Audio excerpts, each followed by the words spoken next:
Olá, meu querido, tudo bem? Nós vamos nessa aula desenvolver o assunto sobre a deriva continental. Essa teoria é uma teoria que teve início no século XX, a sua grande divulgação, e ela vai ganhar substância a partir dos anos 50 e ajuda a mostrar muitos processos físicos da geologia. Então acompanhe. Olha só, a teoria da deriva continental, ela foi desenvolvida por esse cidadão Alfred Wegener. Atribui-se a 1910, 1912 a sua definição da teoria através do livro A Origem dos Continentes e Oceanos. De acordo com Alfred Wegener, ele dizia que todos os continentes eles estiveram juntos e foi batizado de Pangeia, a Terra Única, como você pode visualizar nessa imagem. Essa teoria, ela mostra que a partir da junção desses continentes, em um determinado momento, eles passaram a ter o seu processo de separação. E Wegener começou a ter por base para afirmar a sua teoria evidências geográficas, como, por exemplo, o encontro e o encaixe perfeito dos continentes, como no caso da América do Sul e da África, como se fosse peça de quebra-cabeça. Wegener também colocou como evidência estruturas paleontológicas, como os fósseis encontrados nas diversas regiões. Qual a possibilidade de você encontrar o mesmo fóssil na África, na América, na Antártida e na Austrália? Então, para Wegener, só existia uma explicação. Esses continentes estiveram juntos e essa era uma estrutura onde habitavam esses animais. A partir desse processo, a junção dessas duas evidências, Wegener vai criar a evidência climática.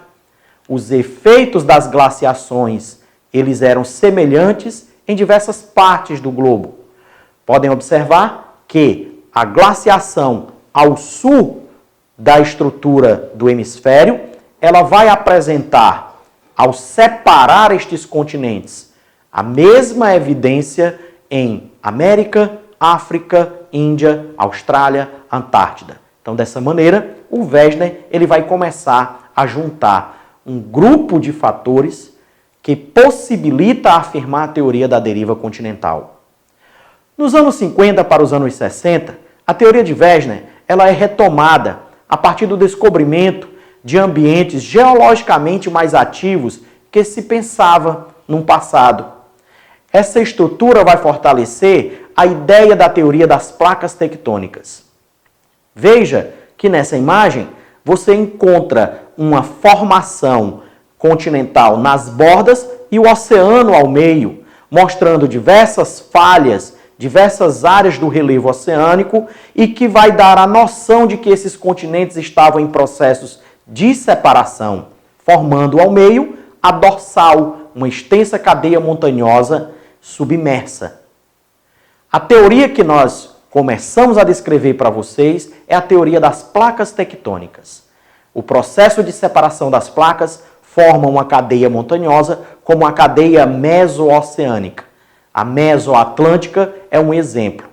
E dentro dessa estrutura, nós vamos ter forte atividade sísmica e atividade vulcânica. Verifique nessa imagem entre América, África e Europa que ela tem toda a sua estrutura de norte a sul, formando mais uma configuração de que esses continentes eles possam estar se separando. A teoria das placas tectônicas, ela também vai buscar argumentos na geocronologia. Estudos feitos mostram, nessa linha vermelha aí no mapa, você vai verificar que nas bordas, tanto da direita como da esquerda, você vai ter 9, e se você for lá para a área continental, nas duas áreas continentais, você encontra 180. O que significa isso? Significa que há 180 milhões de anos, esses dois continentes eles estiveram juntos. E que essa parte da linhazinha vermelha, que provavelmente é a área da dorsal, só foi feito este processo há 9 milhões de anos. Isso evidencia cada vez essa teoria de que esses continentes estiveram juntos e que eles estão sofrendo movimentos, separação. A teoria das placas tectônicas, ela mostra que o globo é dividido nesse conjunto de placas. A maioria das placas recebe o nome dos continentes ou subcontinentes. Você pode observar que a América do Norte vai receber o nome de placa norte-americana. A América do Sul, placa sul-americana. A placa africana, a euroasiática, placa arábica, placa indo-australiana, placa do Pacífico, placa das Filipinas. Destaco para vocês, no caso para a América do Sul, essa placa que é a placa Nazca e a placa de Cocos. A placa Nazca, ela tem uma relação direta com a placa sul-americana e é importante para definir estruturas do relevo local. Falamos de 3 limites de placas, os limites chamados de convergentes de colisão, os limites divergentes de separação e os limites transformantes. Quando nós falamos dos limites convergentes, nós podemos ter de 3 maneiras. Esse limite convergente, que é o limite de uma placa oceânica com uma placa continental. Quando ocorre esse choque, você tem o mergulho de uma placa na outra. Esse mergulho, ele vai formar uma zona de subducção e a formação de fossas oceânicas nessa região. A partir daí, o choque dessas placas, através de um processo de orogenia, tende a formar uma grande cadeia montanhosa. O segundo limite de placas convergentes é o limite de uma placa oceânica com placa oceânica. E o terceiro, nós vamos encontrar uma placa continental com uma placa continental. Então, quais são os 3 tipos convergentes? Placa oceânica com continental, oceânica com oceânica, continental com continental. O segundo grupo de limite de placas, nós vamos ter as placas divergentes. É justamente nesse processo das divergentes que nós temos a formação das dorsais oceânicas ou montanhas submersas. Observe na imagem que você vai encontrar a dorsal meso-oceânica, como eu falava há pouco.